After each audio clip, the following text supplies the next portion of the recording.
Before we get into today's show, let me tell you about the latest deal from Mike Lindell, MyPillow. Once again, the big box stores have canceled their orders simply because they don't agree with Mike Lindell's politics. They don't like it because he supports President Trump. Well, he's going to pass that savings on to you. No more middleman. And boy, does he have some great deals on the Giza Dream sheets and the Percal bed sheets. Listen to this. Giza Dream queen size, normally $139.98. Your wholesale price, $69.99 when you use promo code Joey. King size, only $79.99. The Percal queen size, normally $89.98. Your wholesale price, $29.98 when you use promo code Joey. Just call 1-800-893-4059 or go to MyPillow.com. Always use promo code Joey. Free shipping options available. This allotment's not going to last very long. When they're gone, they're gone.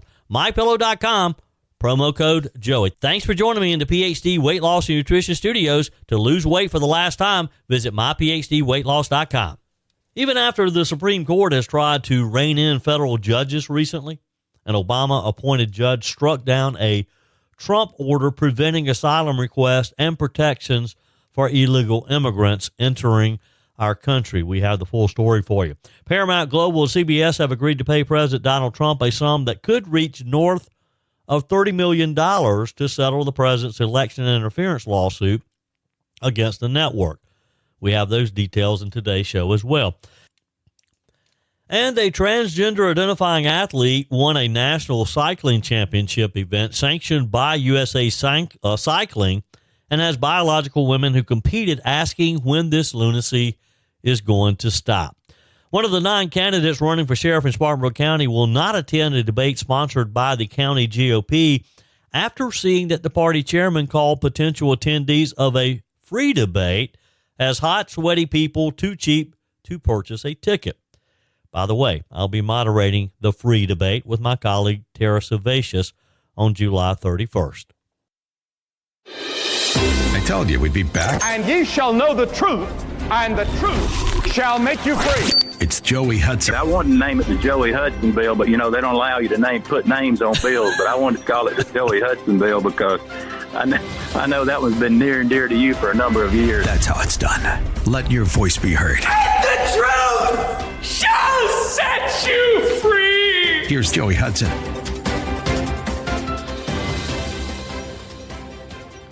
A federal judge yesterday blocked President Donald Trump's executive order that aimed to prevent migrants crossing into the U.S. at the southern border from seeking asylum or applying for withholding of removal. The decision marks a very significant setback for President Trump's efforts to intensify his immigration crackdown. U.S. District Judge Randolph Daniel Moss, he's an appointee of former President Obama. He ruled that Trump's January 20th proclamation, which described border crossers as part of an invasion, exceeded the president's authority.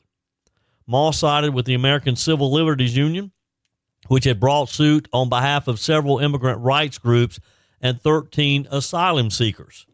The ACLU argued that Trump's order was not only unprecedented, but unlawful.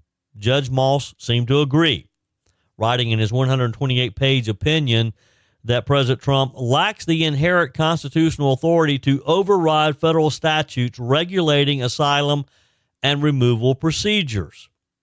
Moss stated, to hold otherwise would render much, if not most, of the Immigration and Nationality Act simply optional. Moss granted a 14-day stay on his ruling to give the Trump administration time to file an appeal. He also certified a class of migrants, and this is a bit scary here. He certified a class of migrants who have been or would be impacted by the executive order, which allows the case to proceed under new constraints laid out by the Supreme Court in Trump versus CASA. That recent decision limited lower courts' ability to issue broad injunctions unless a class of plaintiffs is certified. In acknowledging the Trump case, Moss said courts retain the authority to set aside unlawful executive actions when necessary. The ruling triggered a swift rebuke from the White House, which accused Moss of defying the Supreme Court and promised a rapid appeal. Moss did note that the executive branch's enormous challenges in managing border security and an overwhelming asylum backlog. However, he said that these challenges do not justify presidential overreach. The judge said an appeal to necessity cannot fill that void. A decision, of course, was celebrated by the ACLU. Attorney Lee Gellert calling it a hugely important ruling that protects the rights of vulnerable individuals seeking refuge. He said not only will it save the lives of families fleeing grave danger, it reaffirms that the president cannot ignore the laws Congress has passed and the most basic premise of our country's separation of powers. The ACLU and co-plaintiffs had challenged the administration's use of Section 212F of the Immigration and Nationality Act, which the president invoked to justify blocking asylum seekers. They argued that the proclamation effectively circumvented laws that specifically protected individuals from being returned to countries where they may face persecution or torture. Is that not the case with everybody who's trying to get into our country? That they feel like they're going to face persecution or torture or very bad conditions if they go back to their home country? Judge Moss's ruling emphasized that existing statutes clearly grant asylum seekers the right to apply for protection regardless of how they entered the country. Now, Stephen Miller, a fiery top Trump advisor, blasted the ruling, labeled Judge Moss a Marxist. In a post on X, Miller claimed the judge had created a global protected class of migrants entitled to enter the U.S., and that's basically what the judge has done here. Miller wrote, to try to circumvent the Supreme Court ruling on nationwide injunctions, a Marxist judge has declared that all potential future illegal aliens on foreign soil, a large portion of planet Earth, are part of a protected global class entitled to admission into the United States. And I have to agree with Miller. He's right. And that's the scary part of this decision if it stands. This is a legal blow. And, of course, it comes amid a broader push by President Trump to reinstate and expand hardline immigration policies during his second term. Earlier this year, the Supreme Court heard oral arguments over another Trump initiative aimed at ending birthright citizenship. In another move, the administration has invoked a rarely used 1798 wartime immigration law to expedite deportations of migrants. We've seen that work. Judge Moss's ruling may set the stage for a much broader legal battle over executive immigration authority and could influence how future administrations approach asylum and removal policies. It's like these activist judges just do not love our country and feel like that everybody in the world has a right to come to America. We'll see.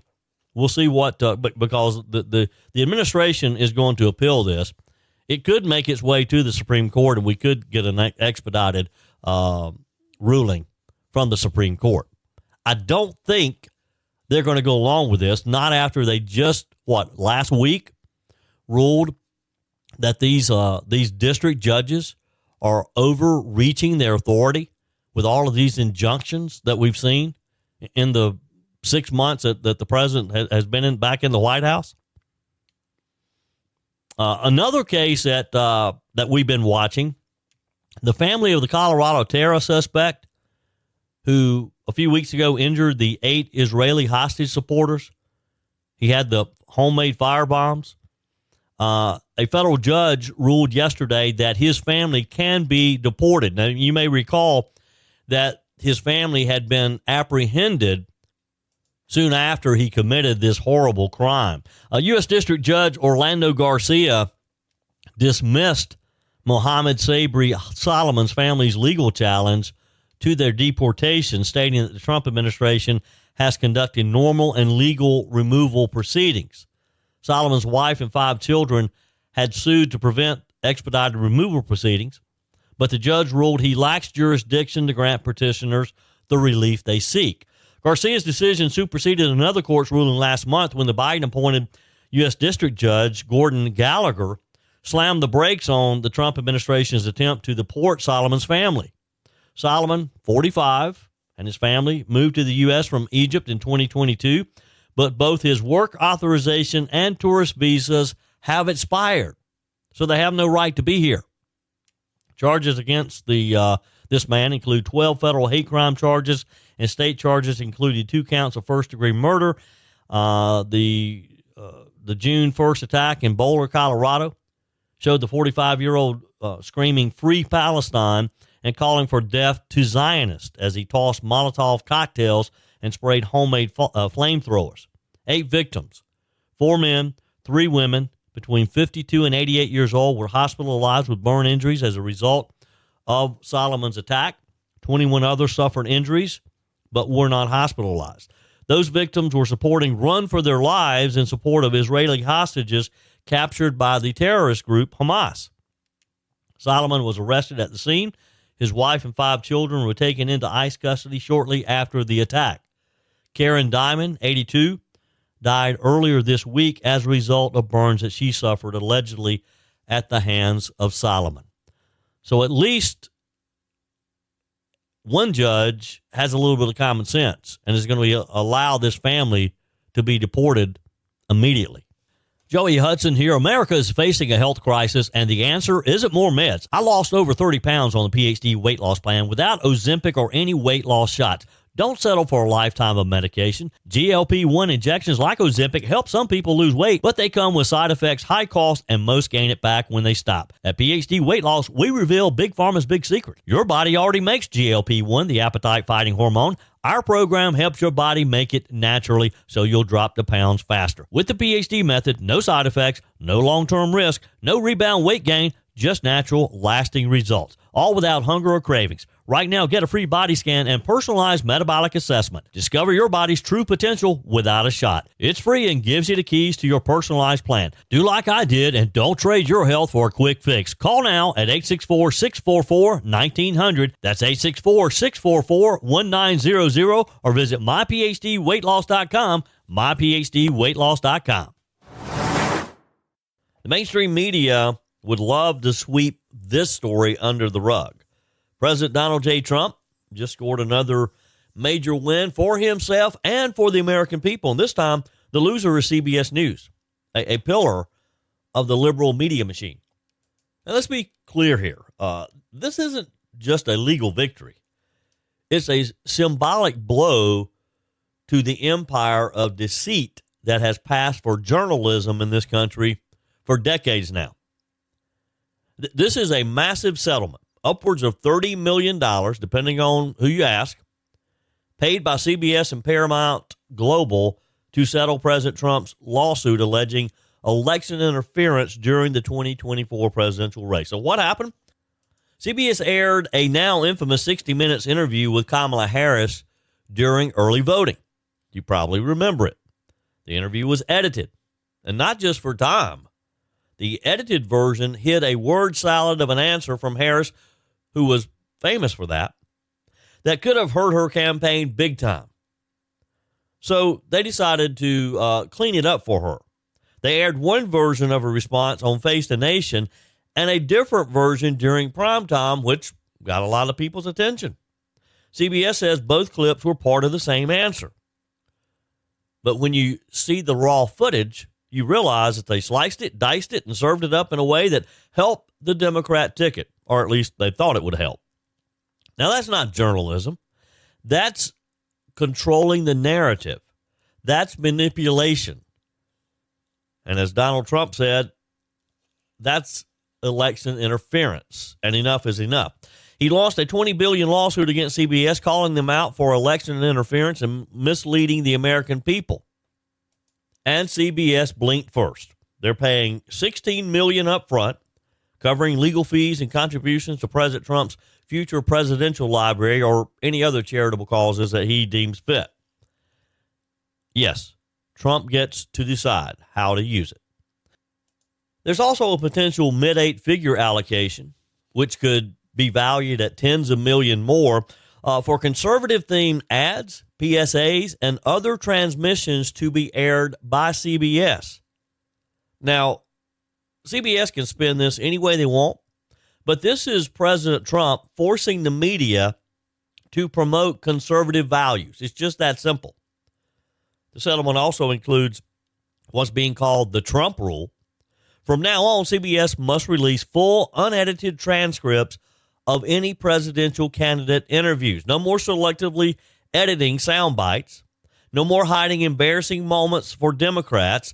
That's a huge win for transparency and a huge win for the truth. Trump's legal team summed it up perfectly by saying CBS and Paramount Global realized the strength of this historic case and had no choice but to settle. President Trump will always ensure that no one gets away with lying to the American people. And that's what this is all about, folks. Accountability.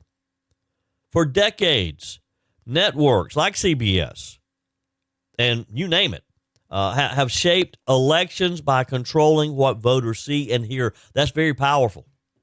They're not reporters. They're activists with cameras and microphones. And this lawsuit pulls the curtain back. Even though CBS refuses to admit wrongdoing, and of course they do, they're never going to totally admit it, the settlement speaks volumes. When you fork over more than double what ABC paid President Trump in last year's $15 million defamation settlement, you're not just protecting your brand, you're admitting that you were vulnerable, that maybe the truth was going to win out. Oh, and it's not just the money. This lawsuit lit a fire inside CBS. It's already led to the resignation of CBS News president Wendy McMahon, who reportedly opposed settling with Trump. She walked away just weeks ago saying she no longer agreed with the company's path forward. So in other words, she was willing to hang around and continue the deceit that she had led this past year. Remember Bill Owens, the longtime 60 Minutes executive producer, who refused to apologize to Trump? He's out of there too. Sources inside CBS say that this lawsuit was complete BS, but the network's leadership had other ideas. Why? Because they know the Federal Communications Commission, now Trump's FCC, could shut down their merger with Skydance Media. That's right. Trump's influence over the FCC may have been the biggest leverage point in this whole drama, and the media knows it. Democrats, they're freaking out. Bernie Sanders and 8 other Senate Democrats sent a letter to CBS begging them not to settle, calling it an attack on the First Amendment. Here's the truth. It's not an attack on free speech. It's a defense of honest journalism, of the truth. So let's rewind the tape for a moment, literally. The moment that sparked this lawsuit was when Kamala Harris was asked during a 60 Minutes interview why Israeli Prime Minister Benjamin Netanyahu wasn't listening to the Biden administration. The first version aired made her look completely incoherent. The now infamous word salad. The version shown later, cleaned up, short, concise, a different tone entirely. Turns out CBS had spliced her answer in half and aired the parts they liked in different context. The FCC, under Chairman Brendan Carr, forced CBS to hand over the unedited footage after a formal complaint. And when they did, boom, the whole game changed. Trump said it best on Truth Social. They cheated and defrauded the American people. Kamala Harris gave an answer that would have cost her votes, and CBS helped her cover it up. Now, that's not just an opinion. That's media manipulation during an election. That's what this lawsuit exposed. That's what it's all about. Remember, ABC already settled with Trump after George Stephanopoulos lied on air saying Trump had been found liable for rape in a civil case. He wasn't, and ABC paid for that mistake. Trump's legal fees covered, defamation settled. Look, Donald Trump's not going to play around with you. Yes, Donald Trump was the plaintiff. His name was on the lawsuit, but you could just as well have substituted the American people as the plaintiff. And now CBS is joining the list of mainstream media outlets writing checks because they lied, they misled, or they covered up the truth. This settlement, again, isn't just about Kamala Harris. It's not just about CBS. It's about the war against fake news. And like every great general, Donald Trump is fighting it on every front, legal, political, and cultural. So big win, folks, a big win. Your comments are welcome on the Furman Ford text line, 864-477-JOEY. That's 864-477-5639. Emails always welcome, joey@joeyhudson.com. Speaking of the Furman Ford text line, it's never been more important to support locally run businesses owned by people who actually live here in the upstate. Let me take a minute to talk with you about our friends at Furman Ford. If you're looking for a new vehicle, maybe a great pre-owned vehicle, one you can trust, or maybe you're looking to order that special vehicle. Either way, if you want a new one, a brand new one, or a pre-owned that you can trust, the folks at Furman Ford, they're there to help you. Their name is on the sign because their name is on the line, because every single transaction is important to them. Jim Furman, Matthew Furman. They do business the right way. When you stop by, when you give them a call, or maybe when you just send them a quick email, you're always going to have access to a member of the Furman Ford family. And by the way, they also offer great service, and you're not going to have to wait weeks and weeks to get it done. And you do not have had to purchase your vehicle at Furman Ford. Doesn't even have to be a Ford. They service all makes and models. Visit my friends at Furman Ford online at furmanford.com, furmanford.com.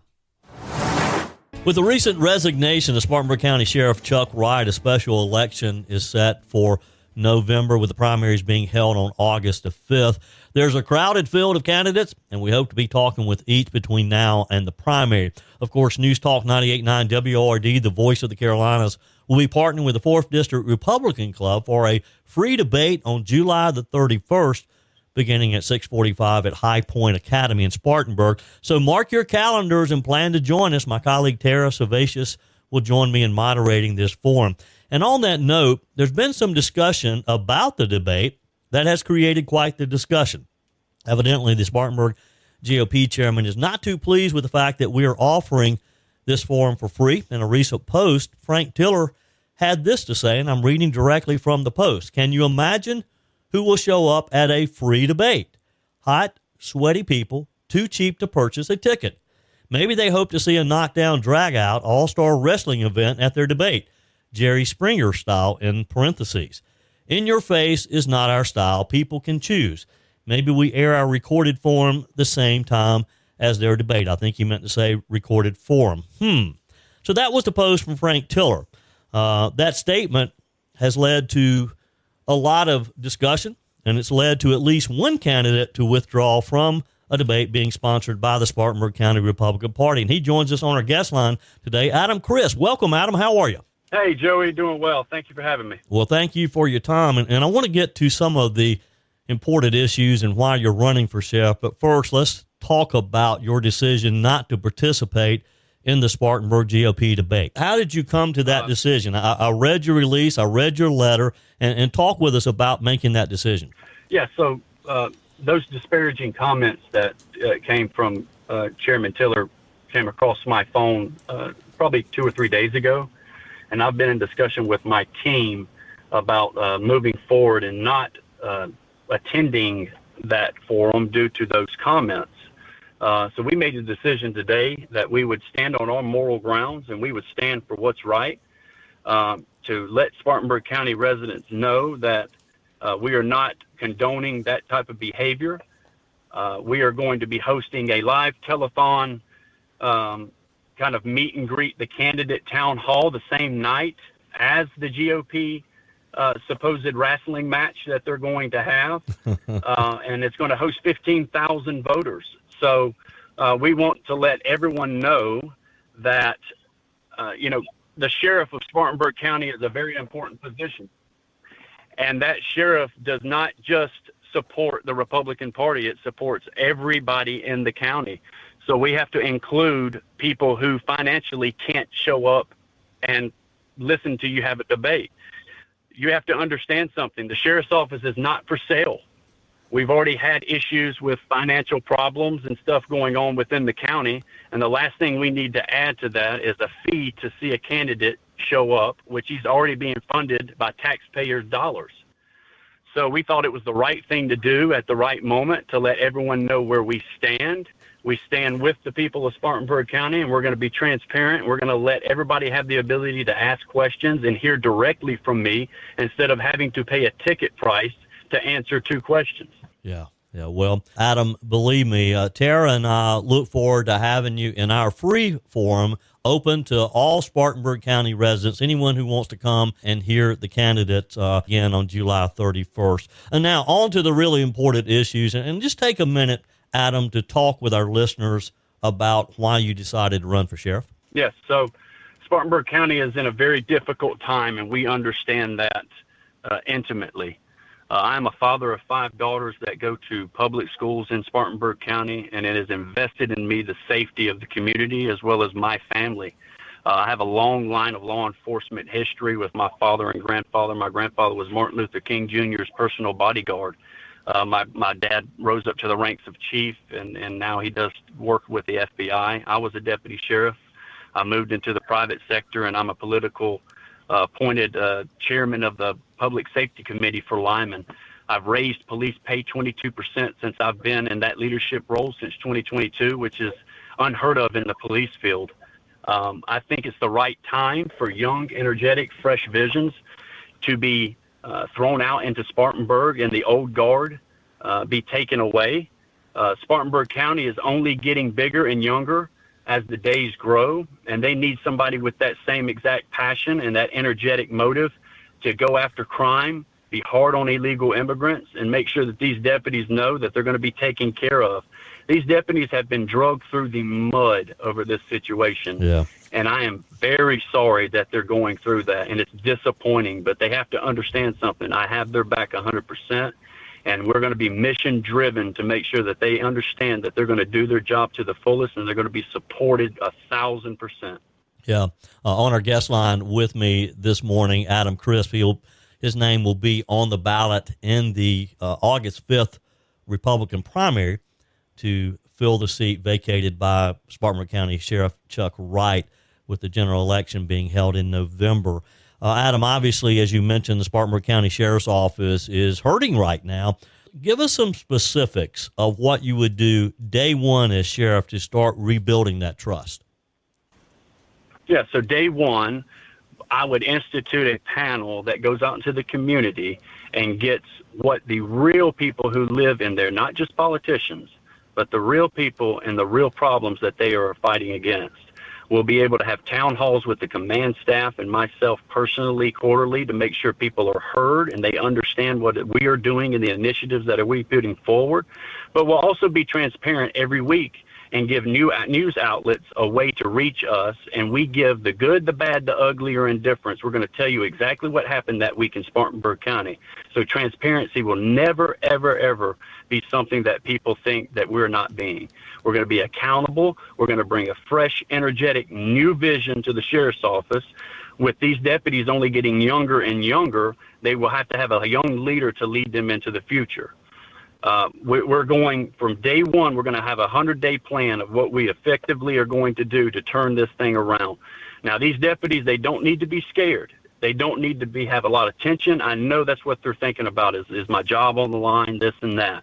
Listen, we're going to be fair, we're going to be partial, but we are going to do an internal audit and see what needs to be changed, what is really going well, what is really going, bad. And we're going to be transparent with them. And we're going to make sure that they understand our mission. They're aligned with our vision of putting Spartanburg County first and making the community safer. And we're going to go and move forward with that. So let these deputies know, keep doing what you're doing. You're doing an excellent job. I was one of you. I was on the south side of Spartanburg working 12-hour shifts, 7P to 7A, as the worst part of Spartanburg. I get it. I understand it. I've been in the trenches with you. But it's time for us to step up and move policing in a new direction, and that takes a fresh vision and a fresh image. Yeah. Adam Crisp is our guest today. Other than restoring more morale among the deputies, and, of course, that is job number one, I think, what do you see as some of the most pressing issues in Spartanburg County? Well, you're talking about Spartanburg County as like a whole in crime, or you're talking about deputies? Well, as a whole in crime, what issues is the sheriff's office facing? Yeah.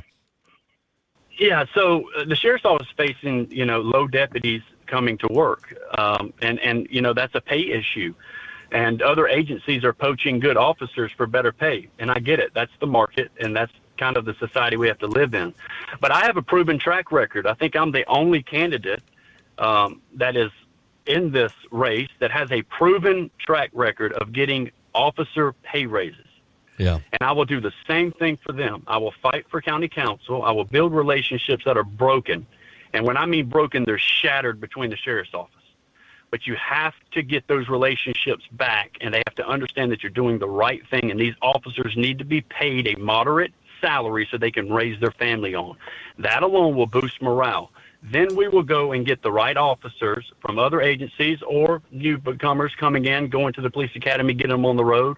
We'll have the efficient amount of officers on the road to take care of calls for service. All our deputies are going to go to calls if they are needed and if they are requested. There's no more taking calls at the desk.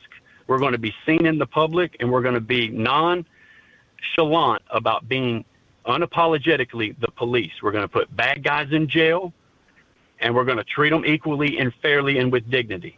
But you have to understand something. There's several issues in Spartanburg that is taking over. The drug epidemic is out of control. Illegal immigration is out of control. We're going to work with President Trump and his initiative to make sure that these illegal immigrants are taken somewhere else besides Spartanburg County. And we're going to work with ATF or the DEA to make sure that this drug pandemic is taken care of. But also these deputies are going to understand that their day-to-day jobs are going to be to enforce the law, be proactive instead of reactive, and go after crime. Yeah. One final question for you, Adam. You mentioned illegals and deportation. What role do you see the Spartanburg Sheriff's Office playing in President Trump's effort to deport illegals, the worst of the worst who are in our community? Yeah, so we're going to be 1,000% in the same mission as Donald Trump. We're going to make sure that we partner with the agencies, and we're giving the authority to the deputies that the United States or the federal government gives to these deputies to make sure that they go and enact and get in these communities and make sure these illegal immigrants and the worst of the worst are taken somewhere else besides Spartanburg County, maybe to the alligator prison that they're just making in the Everglades. But we have to understand that these deputies are going to be given the permission by the federal government to enact this legislation and this initiative from President Trump, and we're not going to back down. We're not going to bow a knee to any wokists who think that criminals are not criminals. Yeah. We are going to do our job to 100%, and we're going to be unapologetic about it. Yeah. Adam Crisp, thank you for your time today. And, hey, I look forward to seeing you at our free debate on July 31st. I'll be there, Joey. I appreciate your time. Thanks so much. By the way, one more thing on the Spartanburg sheriff situation. Former Sheriff Chuck Wright and a former department chaplain have been confirmed to be under investigation now, according to some new documents that have been released. For more than 2 decades, Sheriff Chuck Wright has won the support of Spartanburg County voters. They started to unravel that support, though, in April of last year when the State Ethics Commission raised concerns about Sheriff Wright and his son. In February of this year, Sheriff Wright was sued by former Lieutenant Jeremy Byrd. The lawsuit alleged wrongful termination and defamation, claiming Byrd was fired after questioning the ethics of Sheriff Wright and hiring his son. Sheriff Wright pushed back, claiming he was not his son's direct supervisor. He said in response to the ethics investigation, I haven't done anything wrong. I certainly haven't done anything illegal. In November last year, Sheriff Wright publicly praised what he called a successful Operation Rolling Thunder, an initiative that led to $100,000 in cash seizures and hundreds of pounds of illegal drugs. Sheriff Wright said, I've been told ever since I became sheriff, you will never win the war on drugs. I've heard that and heard that and heard that, the sheriff said. Don't confuse that with the fight that we're going to put up. Just last month, Interim Sheriff Jeffrey Stevens confirmed that he was ending that operation. In April, Sheriff Wright stepped away from office, only returned briefly in late May before resigning just 3 days later. In his resignation letter to Governor Henry McMaster, Sheriff Wright cited a recent health diagnosis as the reason for stepping down. Now, according to a letter from Attorney General Alan Wilson's office, both Sheriff Wright and former chaplain Deputy Amos Durham are under investigation by the South Carolina Law Enforcement Division. The letter also confirms that Seventh Circuit Solicitor Barry Barnett requested the case be transferred to another circuit due to his office's close working relationship with Sheriff Wright. The request was approved, and the investigation is now in the hands of 10th Circuit Solicitor Micah Black, who represents Oconee and Anderson County. According to the letter, potential charges against Wright include misconduct in office, using his official position for financial gain, obtaining drugs or controlled substances by fraud or deceit, breach of trust with fraudulent intent. Officials say that Mr. Durham could also face a charge of breach of trust with fraudulent intent. In late May, attorney Frank Epps confirmed that he is representing Mr. Durham.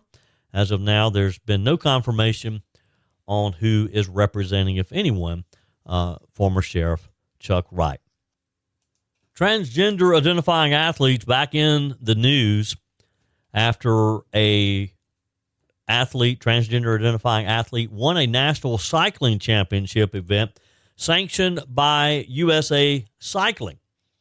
And the reaction has been anything but quiet. Here's the story. Kate Phillips, a trans-identified cyclist, a male, and he looks like a male, standing there on the podium, took first place at the Lions Master National Championships in Wisconsin this week. But the win didn't go down smoothly. Julie Peterson, the second-place finisher, a seasoned veteran in the sports, made a statement of protest. She refused to stand on the podium during the medal ceremony. Her reasoning, Peterson told media that she didn't feel the race was fair. In her words, you could clearly see the power that he had. That's how she described racing against Phillips. She also shared that she didn't even know that Phillips would be competing until she had already traveled, registered, and invested time and money into preparing for the race. When she raised concerns with race officials expressing discomfort about racing against a biological male, she says she was quickly scolded and corrected. You can't call him a man, she said she was told. Wow. Peterson stood by her comment saying, well, he is a man. And she questioned why athletes aren't being fully informed ahead of time when trans athletes are competing in the women's category. Another veteran cyclist, Debbie Milne, who finished 7th in the race, echoed those concerns. She told Fox News, to be fair to all humans, he was born a biological male, and that is a fact. Milne brought up another aspect that's often overlooked in this debate, the psychological and hormonal realities that women deal with, she said, such as the impact of monthly cycles on athletic performance, something she said a man-born biological male can never experience. She's right on that. She also said she wasn't aware Phillips would be in the competition. Her words, I totally did not expect this. And it's not just the athletes from Tuesday's race speaking out. Christina Gray, a cyclist from Oregon who didn't race that day but has faced similar situations in her state, joined in support of Peterson and Milne. She said that in Oregon it's not unusual to line up against biological males in women's races. Practically every weekend, she said, there's a biological male in our race. This is just wrong, folks. I mean, I thought we had this problem solved. Evidently, it's much more widespread than we thought. These three women have reached out to the Independent Council on Women's Sports, known as ICONS, to raise awareness about what they say is an unfair and deeply frustrating situation. So what's USA Cycling's stance? According to their current transgender eligibility policy, biological males can compete in the women's category if they meet specific criteria, including a signed declaration of gender identity and passing something called the Elite Athlete Fairness Evaluation. So, in other words, these men just have to sign a declaration saying that they identify as a female. So far, USA Cycling has not responded to requests from Fox News. Neither has Kate Phillips or Ken Phillips, or I don't know what his original name was. The controversy isn't isolated, though. Again, it comes as several other major sports organizations face pressure and protest over transgender eligibility policies. We should not be having this debate. It should not be a discussion. Earlier this year, USA Gymnastics actually removed its policy altogether while they reassessed it in light of legal challenges. Over at USA Fencing, things got heated too, especially after a viral protest by women fencer Stephanie Turner sparked a national backlash and even federal intervention. Now USA Fencing says it's preparing to revise its policy, as it should. And over at USA Track and Field, they've shifted from the International Olympic Committee's guidelines to aligning with the World Athletics, which takes a more restrictive stance on trans participation in the women's category. So what's really at stake here? For athletes like these women, Peterson, Milne, and Gray, is simply fairness. It's about knowing who you're competing against and giving you that option. One of the women talked about how she had already spent thousands of dollars for travel, had taken time off of work, and had used her time to prepare for the race. And had she known she was going to be competing against a man, she would have never done that. But again, she shouldn't have to compete against a man. These organizations need to wake up. Sponsors should pull their money from these events. And if enough women of the true biological women would step up and just refuse to compete, this problem would go away. I mean, this is about ensuring a level playing field in a sport that already demands a lot from its competitors. Cycling is very physical. It's mental and emotional as well. For others, it's a question of inclusion and the complexities of evolving gender policy in competitive sports. It should not be complex. It's really a very simple topic, as we've discussed many times. You have males and you have females. Males should compete against males. Females should compete against females. If this guy, Ken Phillips, Kate Phillips, or whatever you want to call him, if he wants to be a cyclist, compete with the men. The problem is he can't. He can't compete with the men. That's why he's going over to the women's sports. Wow. The one thing we do know, this debate is far from over. That's it for today's edition of Just the Truth. Thanks for joining me in the PhD Weight Loss Studios. To lose weight for the last time, visit myphdweightloss.com. If you haven't joined my mailing list yet, visit my website, joeyhudson.com. Click on the Connect with Joey button so that you can receive our emails and the most up-to-date news. Also, join me on my YouTube channel. Be sure and like, comment, and subscribe. Just search for Joey Hudson. As always, thanks for spending a few minutes of your day with me. Do me a favor and forward this episode to a few friends. Just click on the share button and send to your contacts. We need to build an army of conservatives to win our country back, and we can do that by continuing to share the truth with our friends and family. Keep those comments coming via the Furman Ford text line 864-477-JOEY. Email to joey@joeyhudson.com, and I love your messages on the MyPillow message line. Again, that's 864-477-JOEY, 864-477-5639. Be sure and take advantage of the MyPillow special, just $14.88 on the standard MyPillows when you use promo code Joey. Order online at mypillow.com or call 800-893-4053. We're back again tomorrow and hope you'll plan to join us. Until then, remember, God's got this. He's still in control.